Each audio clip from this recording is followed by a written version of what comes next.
Assalamualaikum warahmatullahi wabarakatuh. Pada pertemuan kelima ini kita akan membahas inovasi sistem e-commerce. Ada e-government, e-learning, collaborative commerce, dan juga C2C commerce. Dimana pada pertemuan keempat kemarin kita sudah membahas B2B atau business to business di e-commerce. Sekarang membahas inovasi di sistem e-commerce itu sendiri. Oke, langsung saja. E-government atau pemerintahan elektronik ini mengacu pada penggunaan teknologi informasi dan komunikasi untuk menyediakan layanan pemerintah kepada warga negara, bisnis, ataupun sektor publik lainnya. Ketika kita harus pergi ke kantor pemerintah untuk melakukan sesuatu hal ya, seperti membayar pajak ataupun mengurus dokumen. Nah, dengan adanya e-government ini adalah membuat semuanya lebih mudah dengan menggunakan komputer dan juga internet. Jadi e-government itu adalah seperti situs web ataupun aplikasi pemerintah yang memungkinkan kita untuk melakukan banyak hal secara online. Nah, misalnya ketika kita mau membayarkan pajak atau mengajukan permohonan untuk dokumen atau juga memahami kebijakan pemerintah tanpa harus datang ke kantornya, kita bisa dengan menggunakan e-government ini. Nah, tujuannya apa sih e-government ini? Tujuannya itu adalah untuk meningkatkan efisiensi, transparansi, aksesibilitas, dan juga responsivitas pemerintah dalam memberikan layanan kepada masyarakat. Yang dimaksud dengan efisiensi ini bagaimana? Nah, efisiensi dalam artian ini membuat pemerintah itu bisa bekerja lebih cepat dan juga lebih hemat biaya. Dengan adanya teknologi ini, artinya pemerintah itu bisa menyelesaikan tugas-tugas mereka lebih efisien. Transparansi. Nah, artinya apa? Transparansi ini artinya adalah tindakan pemerintah ini bisa lebih terbuka dan juga jelas bagi semua orang. Semua orang ini bisa melihat apa yang pemerintah lakukan. Kemudian ada aksesibilitas. Aksesibilitas ini artinya layanan pemerintah itu lebih mudah diakses untuk semua orang. Jadi kita tidak perlu pergi jauh-jauh ke kantornya hanya untuk melakukan misalnya pembayaran pajak. Kita cukup dengan melakukan pembayaran pajak secara online. Kemudian ada juga responsivitas. Responsivitas ini adalah pemerintah itu lebih tanggap terhadap kebutuhan ataupun masalah kita. Mereka bisa merespon dengan lebih cepat dan lebih baik ketika kita mengajukan suatu pertanyaan atau membutuhkan suatu bantuan.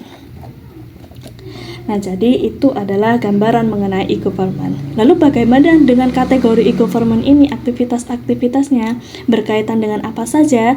Nah, ini ada keterkaitannya ya dengan aktivitas yang lainnya.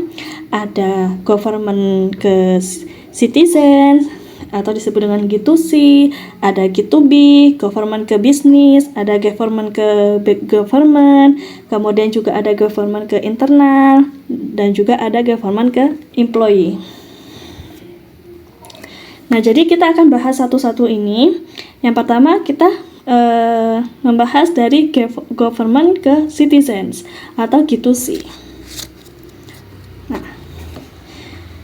G2C atau Government to Citizens itu adalah salah satu model bentuk interaksi dalam e-government pemerintahan, di mana ini merujuk pada hubungan antara pemerintah dengan warga negaranya melalui platform digital. Nah, tujuannya apa sih G2C ini? Untuk mempermudah akses, memberikan akses yang lebih mudah dan cepat ke layanan pemerintah.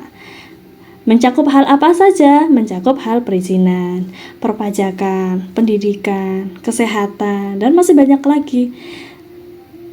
Yang kedua, ini adalah transparansi. Bertujuan untuk meningkatkan transparansi dalam tindakan pemerintah dan pengelolaan dana publik. Yang ketiga, tujuannya adalah efisiensi dan kualitas layanan, yang dimana memungkinkan pemerintah ini untuk memberikan layanan yang lebih efisien dan juga kualitas kepada warga negaranya. Nah, ingat kalau G2C ini adalah government ke warga negara. Contohnya apa? Contohnya pembayaran pajak online. Jadi warga negara itu bisa membayar pajak atau pajak kendaraan atau pajak properti atau pajak penghasilan itu secara online melalui situs web pajak pemerintahan. Kemudian ada pendaftaran kendaraan online. Bisa mendaftarkan kendaraannya mereka, mengurus perpanjangan STNK secara online, atau juga akses informasi kesehatan yang sekarang sudah ada platform mengenai akses portal kesehatan pemerintah yang menyediakan informasi kesehatan publik, jadwal pemeriksaan juga ada, kemudian jadwal vaksin dan juga pendaftaran vaksin itu juga sudah ada platformnya.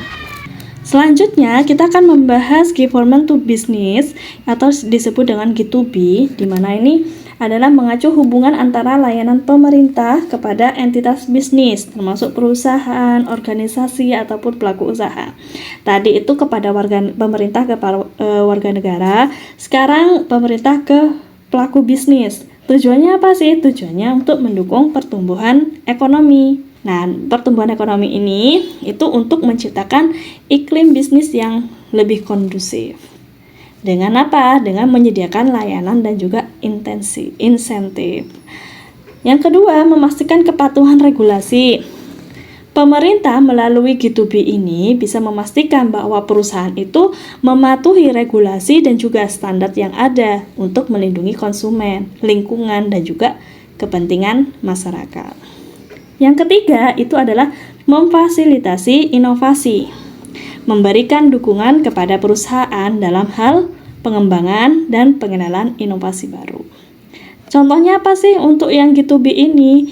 Perizinan usaha, ada pajak dan kepatuhan, akses ke data dan informasi ekonomi. Nah, untuk perizinan usaha itu adalah dalam hal perusahaan itu mengajukan aplikasi perizinan, mengikuti proses evaluasi dan juga memperoleh izin usaha melalui portal G2B. Yang kedua, contoh kedua itu pajak dan kepatuhan, menyediakan platform untuk pelaporan dan pembayaran pajak secara elektronik. Yang ketiga, ada akses ke data dan informasi ekonomi yang menyediakan data ekonomi, statistik, ataupun informasi pasar. Nah, itu adalah beberapa contoh. Mungkin masih ada banyak contoh-contoh yang lain dari government ke bisnis ini. Selanjutnya kita akan membahas government ke governance, pemerintah ke pemerintah. Apa sih yang dimaksud dengan pemerintah ke pemerintah ini? Nah, pemerintah ke pemerintah ini itu mencakup berbagai aktivitas yang terjadi ketika satu lembaga pemerintah itu bekerja sama dengan lembaga pemerintah lain untuk mencapai tujuan bersama. Artinya apa? Artinya pemerintah satu entitas itu dapat berinteraksi dengan pemerintah lainnya. Untuk apa? Untuk berbagi data, koordinasi kebijakan, ataupun berkolaborasi dalam proyek-proyek yang bersifat lintas pemerintah ataupun lintas departemen. Tujuan dari G2G ini adalah yang pertama, meningkatkan efisiensi. Yang kedua, ada mengatasi masalah bersama dan juga memfasilitasi hubungan luar negeri. Lalu contohnya seperti apa nih untuk G2G ini? Saya contohkan sistem informasi keuangan atau ESKD. ESKD ini adalah program G2G yang digunakan oleh pemerintah daerah untuk mengelola anggaran dan keuangan daerahnya. Hal ini di dalam G2G ini, SIKD ini mencangkup perencanaan anggaran, pengeluaran, pendapatan, dan juga bisa pelaporan keuangan. Nah, program ini itu bisa membantu pemerintah daerah mengatur dan melacak semua transaksi keuangan mereka. Selanjutnya, kita akan membahas government to employee. Ini merujuk kepada hubungan antara pemerintah dengan pegawai atau karyawan pemerintahnya. Tadi ada pemerintah ke warga negara, ada pemerintah ke bisnis, ada pemerintah ke pemerintah. Nah, sekarang adalah pemerintah ke karyawannya. Tujuannya apa sih G2E ini? Tujuannya yaitu yang pertama adalah manajemen sumber daya manusia, bantu pemerintah dalam hal manajemen, pengembangan, dan pemeliharaan SDM yang kompeten. Yang kedua ada peningkatan produktivitas, itu mendorong produktivitas dan juga kinerja pegawai pemerintah. Kesejahteraan pegawai yang menyediakan layanan dan juga fasilitas yang mendukung kesejahteraan dan kebahagiaan pegawainya. Yang keempat ada pengembangan keterampilan, menawarkan suatu pelatihan ataupun pengembangan karir kepada pegawai, bisa dengan melalui G2E ini. Efisiensi administrasi yang bisa meminimalkan birokrasi dalam administrasi kepegawaian dan komunikasi internal. Contohnya apa sih di sini? Ada sistem manajemen sumber daya manusia. Nah, ini mencakup pengelolaan data pegawainya, penggajian, pelatihan, dan juga bisa evaluasi kinerja. Yang kedua ada portal informasi pegawai. Ini terkait dengan hal cuti, program kesejahteraan, pengembangan karir, dan masih banyak contoh yang lain yang termasuk government to employee. Selanjutnya kita akan membahas internal efficiency and effectiveness. Ini terkait dengan government to internal operation. Nah, di sini adalah cara pemerintah berinteraksi dan bekerja sama dengan bagian-bagian lain dalam pemerintah untuk menjalankan tugas dan tanggung jawab mereka. Tujuannya apa sih? Tujuannya membuat pemerintah itu lebih efisien dan lebih efektif dalam menjalankan operasionalnya, serta untuk memberikan pelayanan publik yang lebih baik kepada masyarakat. Nah, jadi G2G Internal Operation ini adalah tentang bagaimana pemerintah itu berkomunikasi dan juga bekerja sama di dalam pemerintahan tersebut. Setelah kita mempelajari hubungan model interaksi G2B, G2G, G2E ini dalam e-government, nah ini pastinya memiliki tujuan khusus dan berfokus pada cara pemerintah itu berinteraksi dengan berbagai kelompok pemangku kepentingan. Yang jelas tujuannya itu meningkatkan efisiensi, transparansi. Lalu bagaimana nih dengan kelebihan dan kelemahan di e-government ini? Kelebihan e-government yang pertama itu meningkatkan efisiensi dan layanan sistem saat ini. Ini tentang membuat suatu hal berjalan lebih baik dan lebih cepat dalam pemerintah. Itu yang disebut dengan meningkatkan efisiensi. Yang kedua, memungkinkan semua warga menerima layanan yang sama dimanapun mereka tinggal. Dengan kata lain, tidak peduli di mana kita tinggal, mau di desa, mau di kota, mau di mana. Nah, itu harus mendapatkan layanan pemerintah yang sama baiknya. Yang ketiga, itu berpotensi mengurangi sikap apatis. Ketika sistem pemerintahan itu berjalan lebih baik, itu bisa membantu mengurangi sikap apatis pemilih. Artinya di sini, orang lebih mungkin mempercayai dan terlibat dalam politik jika mereka melihat bahwa pemerintah itu benar-benar bekerja untuk mereka. Nah, yang keempat itu meningkatkan transparansi dan akuntabilitas dalam organisasi pemerintah. Dengan adanya transparansi dan juga akuntabilitas ini, tindakan dan keputusan pemerintah akan lebih mudah diikuti dan dipahami oleh masyarakat. Dengan begitu, masyarakat itu bisa memastikan bahwa pemerintah itu bertindak dengan baik dan sesuai dengan kebijakan yang telah ditetapkan. Kemudian, dari kelebihan e-government ini pastinya juga ada kelemahan e-government. Kelemahan e-government yang pertama itu adalah layanan pemerintah kehilangan interaksi orang ke orang.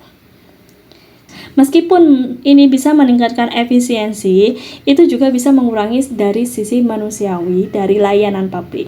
Nah, orang-orang mungkin membutuhkan bantuan pribadi atau merasa lebih nyaman berbicara dengan orang daripada berurusan dengan mesin. Nah, itu salah satu kelemahannya, yaitu kehilangan interaksi dari orang ke orang. Yang kedua, dapat menciptakan alasan yang mudah untuk kesalahan. Ketika sistem e-government mengalami gangguan atau masalah teknik, itu bisa menciptakan ketidakakuratan dalam pelayanan. Dari itu, warga mungkin bisa menyalahkan pemerintah jika mereka mengalami kesulitan atau kegagalan teknik saat menggunakan layanan online. Yang ketiga, itu mewarisi masalah desain internet. Apa sih yang dimaksudnya ini? Nah, e-government itu sering bergantung pada infrastruktur dan teknologi internet. Masalah dengan konektivitas ataupun ketidaksetaraan akses internet ini bisa menjadi suatu hambatan. Nah, selain itu, ketidaksetaraan akses terhadap teknologi dan juga literasi digital itu juga bisa dapat memunculkan masalah kesetaraan. Selanjutnya ada dapat mengancam keamanan informasi. E-government itu mengumpulkan dan menyimpan banyak data pribadi. Jika sistem ini katakanlah tidak aman, informasi yang sensitif dan bisa terekspos atau bisa disalahgunakan. Keamanan data dan privasi itu menjadi perhatian yang penting di dalam e-government. Yang keempat adalah perpecahan di dalam negeri. Apa sih yang maksudnya menimbulkan perpecahan di dalam negeri ini? Nah, kalau e-government ini tidak disusun dengan baik dan bisa menciptakan ketidaksetaraan dalam akses di layanan dan informasi, ini bisa menimbulkan perpecahan di dalam masyarakat, di mana orang-orang yang bisa mengakses lebih baik teknologi ini bisa bisa mendapatkan manfaat yang lebih besar dibandingkan mereka yang tidak memiliki akses yang sama. Seperti itu untuk kelemahannya. Selanjutnya ada mobile government atau m-government. Itu adalah penggunaan teknologi seluler, ponsel atau perangkat seluler lainnya yang mendukung dan meningkatkan layanan pemerintah dan interaksi antara pemerintah dan juga warga negara. Mobile government ini adalah bentuk dari e-government yang menekankan penggunaan perangkat seluler untuk memberikan layanan dan juga interaksi dengan pemerintah. Apa sih keuntungan dengan mobile government ini? Yang pertama itu adalah mengurangi pengurangan biaya. Nah, m-government ini membantu pemerintah mengurangi biaya administrasi yang terkait dengan proses manual dan misalnya banyak penggunaan kertas. Dengan transaksi elektronik dan pengiriman informasi melalui perangkat ini bisa menghemat biaya operasional. Yang kedua ada efisiensi. Nah, ini penggunaan teknologi seluler ini mempercepat proses administrasi dan juga transaksi. Nah, warga negara itu bisa mengajukan permohonan, melakukan pembayaran dan juga bisa mengakses informasi yang cepat. Ini bisa meningkatkan efisiensi pelayanan pemerintah. Yang ketiga ada transformasi atau modernisasi organisasi sektor publik. Dengan pemerintah menerapkan teknologi seluler, ini artinya pemerintah itu sudah memodernisasi metode mereka dalam memberikan layanan. Yang keempat, menambah kenyamanan dan fleksibilitas. Nah, ini memberi kenyamanan pada warga negara di mana mereka itu bisa mengakses layanan pemerintah, melakukan transaksi dan juga bisa mendapatkan informasi kapan saja dan di mana saja sesuai dengan jadwal dan preferensi mereka. Nah, ini memberikan fleksibilitas yang signifikan. Yang kelima, itu ada pelayanan yang lebih baik kepada warga negara. Nah, warga negara ini bisa memiliki akses dengan mudah dan juga responsif ke layanan pemerintah yang bisa meningkatkan kepuasan dan kepercayaan mereka itu terhadap pemerintah. Kemudian ada mampu menjangkau lebih banyak orang melalui perangkat seluler.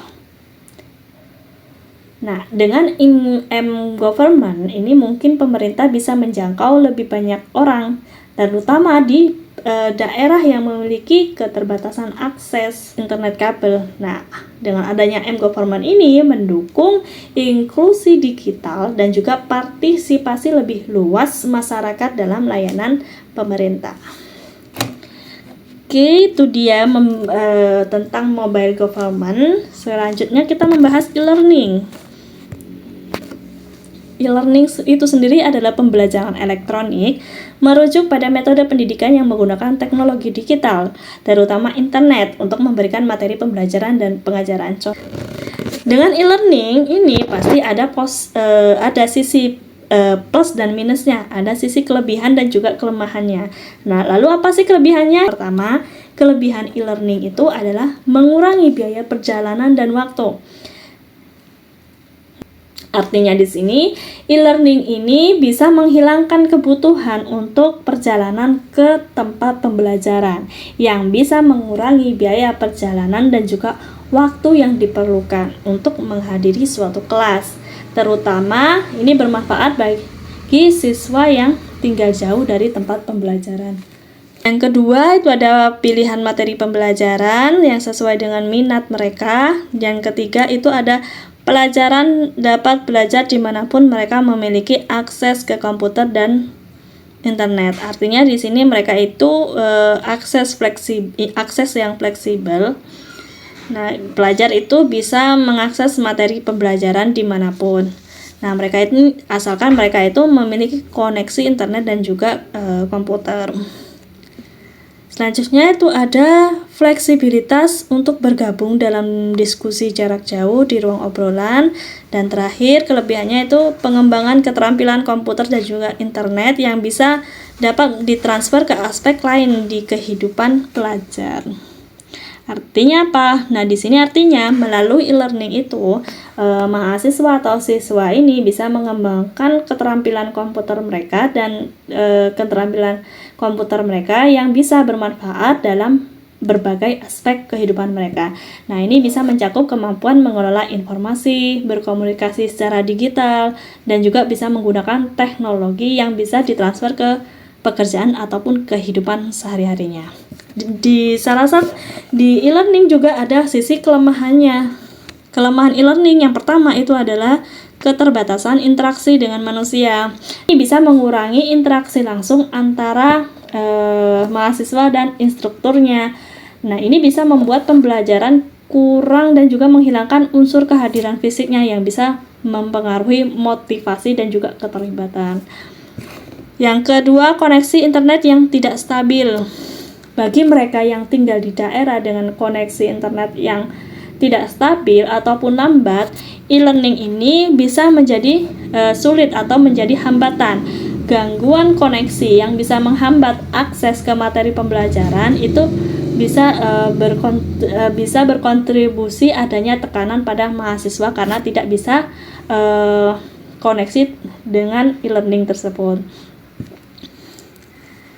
Selanjutnya ada kesulitan memahami materi. Karena belajar sendiri secara daring, ini bisa membuat beberapa siswa atau mahasiswa ini kesulitan dalam memahami materi tanpa adanya bimbingan langsung dari instrukturnya. Nah, ini mereka mungkin merasa bingung dengan materi ini, akan tetapi karena ini pembelajaran e-learning, mungkin di situ adalah satu kelemahan dari e-learning ini. Yang keempat, itu ada ketergantungan pada teknologi. Untuk yang kelima, ini kesulitan dalam memotivasi diri. Nah, karena belajar sendiri melalui e-learning, ini memerlukan tingkat disiplin yang tinggi. Nah, artinya beberapa siswa itu mungkin akan kesulitan untuk tetap termotivasi dan juga disiplin dalam menjalani pembelajaran online. Yang keenam, ada kurangnya pengawasan dan juga penilaian yang konsisten. Kemudian ada kurangnya interaksi sosial, karena pembelajaran secara daring ini bisa mengurangi interaksi sosial yang biasanya terjadi di lingkungan pendidikan. Nah, ini bisa berdampak pada pengembangan keterampilan sosialnya dan koneksi antar siswanya. Yang terakhir ada keterbatasan keterampilan teknologi. Beberapa siswa ataupun juga instruktur itu mungkin bisa tidak memiliki keterampilan teknologi yang cukup untuk menjalankan e-learning. Nah, ini bisa menciptakan hambatan dalam penggunaan platform e-learning ini. Nah, selanjutnya ada collaborative commerce dan juga collaborative hub. Kalau collaborative commerce ini adalah pendekatan bisnis di mana berbagai pihak seperti perusahaan, mitra, pemasok, dan juga pelanggan itu bekerja sama secara efisien dan berinteraksi menggunakan TIK untuk meningkatkan efisiensi dan produktivitas. Ini bisa melibatkan berbagi data, proses, dan juga sumber daya yang tujuannya ini meningkatkan rantai pasokan dan juga memberikan layanan yang lebih baik kepada pelanggan. Kalau kolaboratif hub ini adalah platform atau lingkungan yang dirancang untuk memfasilitasi kolaborasi dan juga berbagi informasi antara berbagai pihak. Nah, ini adalah tempat di mana orang dan organisasi itu dapat berinteraksi dan juga berbagi dokumen, berkomunikasi dan juga bekerjasama dalam proyek atau inisiatif bersama. Jadi kolaboratif commerce itu adalah pendekatan bisnis yang melibatkan kerjasama antar pihak untuk meningkatkan hasil bisnis. Sedangkan collaboration hub itu adalah alat atau platformnya yang memungkinkan kolaborasi ini terjadi dengan efisien. Oke, jadi di sini ada contoh, misalnya distributor dan perusahaannya itu mempunyai suatu platform ataupun software yang bisa mereka akses bersama-sama. Nah, ini bisa meningkatkan efisiensi kerja mereka. Jadi distributor itu bisa melihat stok yang ada di perusahaan tersebut. Nah, selanjutnya itu consumer to consumer atau C2C. C2C ini adalah model bisnis online di mana individu itu atau konsumen menjual produk atau layanan mereka secara langsung kepada individu atau konsumen lainnya melalui platform maupun situs web e-commerce. Keuntungan dari situs e-commerce ini adalah kemampuan untuk membeli dan menjual barang itu dengan harga yang lebih kompetitif, juga bisa meningkatkan akses ke berbagai produk dan juga peluang untuk memonetisasi barang-barang yang tidak lagi dibutuhkan. Nah, untuk contoh-contoh situasi ini teman-teman bisa memberikan contoh platform dari situasi ini, bisa komen di chat grup maupun di komentar. Untuk materi mengenai sistem inovasi e-commerce ini cukup sampai di sini. Mudah-mudahan bisa menambah wawasan teman-teman tentang e-government. Nah, terima kasih atas perhatiannya. Saya pamit undur diri. Wassalamualaikum warahmatullahi wabarakatuh.